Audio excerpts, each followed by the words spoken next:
Bonjour à tous, aujourd'hui on va comparer le HTC One Mini au HTC One. Alors pour commencer, on peut voir que les codes de design, c'est vraiment les mêmes choses. La seule différence en fait, ça va être sur le côté, on a une bande plastique comme sur le HTC One mais qui va couvrir les bords. Donc, je ne sais pas si vous voyez la différence, ce sera plus parlant. Le dos c'est le même, la différence, le capteur est plus petit. On a le trou qui n'est pas là, du micro qui n'est pas sur le même côté, voilà. Et le logo rouge. C'est absolument identique en ce qui concerne la face avant. Alors le HTC One Mini, ce qu'il y a de bien, c'est qu'on a toujours les haut-parleurs qui sont présents sur le HTC One. Actuellement, c'est le smartphone qui a le meilleur son de haut-parleurs sans casque. Au niveau de la prise en main, personnellement, je trouve ça plus sympa.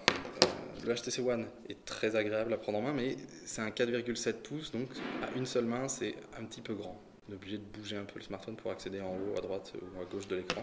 Le HTC One Mini, il a la bonne taille, en gros pour des mains de taille moyenne. On accède à tout facilement.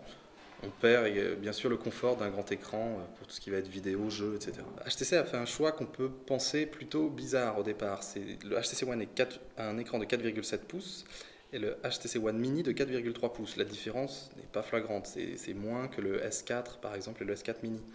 Donc ils sont quasiment de la même taille. Reste que le HTC One Mini, on sent vraiment la différence. Il est plus léger et en main, comme je vous disais, il est vraiment plus pratique à utiliser. Au niveau de la sensation de qualité, les deux sont vraiment très bien. On est vraiment dans ce qui se fait de mieux actuellement. Certaines personnes vont critiquer le cadre en plastique. Ça reste 10 fois mieux que les plastiques Samsung. On passe maintenant à l'écran. Sur le papier, il y a une différence. On est sur du Super LCD 3 sur le HTC One et sur du Super LCD 2 sur le HTC One Mini. On est sur du Full HD sur le HTC One 1080p, du 720p, donc pas du Full HD, simplement du HD sur le HTC One Mini. La densité de pixels du HTC One est de 341 pixels par pouce, ce qui reste très correct. Dans les faits, honnêtement, il n'y a aucune différence. Comme vous pouvez le voir, on est sur du texte, c'est très lisible et c'est vraiment précis, c'est vraiment agréable sur le HTC One Mini aussi. Je m'appelle Paola et je suis journaliste à Android Kids. Comme vous pouvez le voir, la qualité de l'image et du son est très bonne sur le HTC One Mini. Le son est vraiment pas mal, au-dessus de tout ce qui se fait actuellement. Je m'appelle Paola et je suis journaliste à Android Kids. Mais là-bas, tout le monde m'appelle Miss Catastrophe. C'est un peu Monsieur Plus le HTC One, ce qui est logique, il est plus grand, les haut-parleurs sont un peu plus larges, mais on a la même qualité. Au niveau des performances, sur le papier, le HTC One Mini est en dessous de l'HTC One. On passe donc d'un processeur Snapdragon 600 cadencé à 1,7 GHz à un processeur Snapdragon 400 cadencé à 1,4 GHz. Le fait que le HTC One est un processeur quadricœur et le HTC One Mini un double cœur devrait en principe jouer, que ce soit au niveau connexion, Google Maps, les jeux sur YouTube, etc.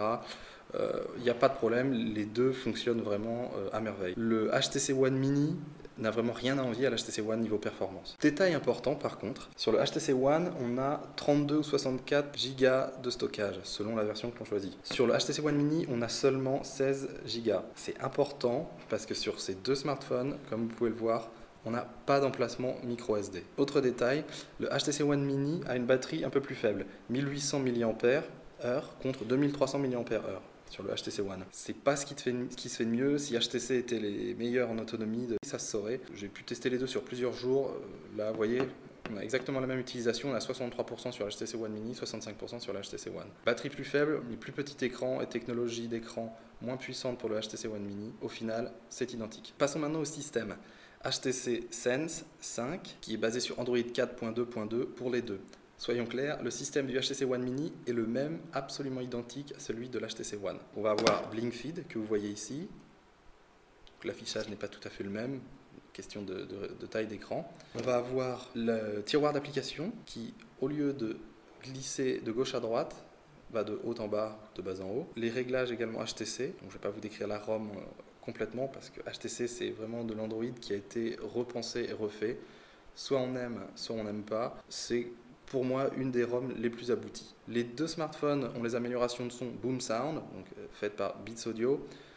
Donc comme je vous le disais, très bon son. C'est identique, légèrement plus de présence dans le son au niveau de l'HTC One, probablement parce qu'il est plus fort. Au casque, le son est vraiment très bon. Passons à l'appareil photo. J'en profite pour vous montrer les raccourcis HTC Sense. Donc on fait glisser l'icône vers le haut. Et voilà, on arrive sur l'appareil photo. Détail intéressant, si on appuie sur le bouton Power alors que l'on a lancé l'application d'appareil photo, lorsqu'on le rappuie, on arrive directement sur l'appareil photo et non pas sur un écran de verrouillage. Pratique pour jouer les touristes. Donc cet appareil photo Sense, on a pas mal d'effets. On profite de la technologie ultra pixel. Donc les photos sont vraiment très bonnes. Le seul détail, c'est un détail plutôt trivial que j'ai noté, c'est que la forme arrondie de l'HTC One Mini comme de l'HTC One à l'arrière font que les traces de doigts sur le capteur peuvent être vraiment rédhibitoires au niveau de la qualité des photos. Je me suis surpris à trouver des photos vraiment horribles simplement parce que le capteur était sale. On va voir le mode Zoé présent sur les deux, voilà, qui permet en fait de tourner des clips courts. Voilà pour vous montrer ce que ça donne. Tourner des clips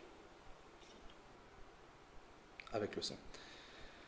Les deux interfaces de l'appareil photo sont absolument identiques. On a les mêmes modes, donc un mode anti-vibration, relativement efficace. On va avoir un mode HDR, le panorama, un mode nuit. Voilà. On est en Full HD au niveau des photos sur l'HTC One Mini également. Pas mal d'options. En gros, on est dans ce qui se fait de mieux. On a pas mal de comparatifs avec Sony et Samsung. Le HTC One s'en sort très bien. La différence, ça va être au niveau de la taille du capteur. Comme vous pouvez le voir, il est beaucoup plus grand sur le HTC One. Ça va se ressentir dans les couleurs, comme vous pouvez le voir ici. Au niveau des détails, par contre, c'est identique. Pour conclure, le HTC One Mini, qui est sur le papier moins bon que le HTC One, propose une expérience utilisateur quasiment identique. Il ne faut pas accorder trop d'importance aux différences de performance sur le processeur, sur la quantité de RAM. On a 1 Go contre 2 sur le HTC One. Dans les faits, c'est identique. L'autonomie est quasiment la même. Les connexions sont aussi bonnes. Le son va être un petit peu moins fort. Encore une fois, ce n'est pas une chaîne hi-fi. Et au niveau de l'écran, plus surprenant, ça ne gêne absolument pas les 720p contre le 1080p pour le HTC One. Au final, pour l'utilisateur lambda, la différence de taille va être au niveau du design, le cadre en plastique qu'on ne va pas retrouver sur le HTC One, qui, il faut l'avouer, a un look un petit peu plus sympa que le HTC One Mini.